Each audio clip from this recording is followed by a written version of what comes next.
লোক নৌকায় করে কোথাও যাচ্ছিলেন। হঠাৎ সাগরের মধ্যে প্রচন্ড মাত্রায় ঝড় শুরু হলো। তখন সেই লোকটি আল্লাহর কাছে দোয়া করতে করতে বলল, হে আল্লাহ, তুমি যদি আমাকে এই ঝড়ের কবল থেকে মুক্ত করে দাও, তাহলে আমার বাড়িতে থাকা দুটি ছাগল তোমার রাস্তায় দান করে দেব।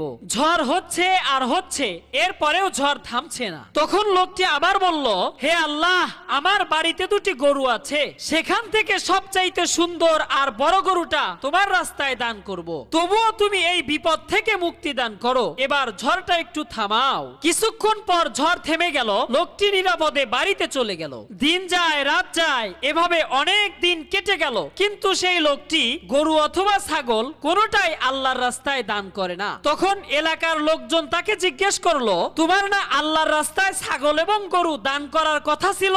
অনেক দিন তো কেটে গেল, কই দান তো করলা না?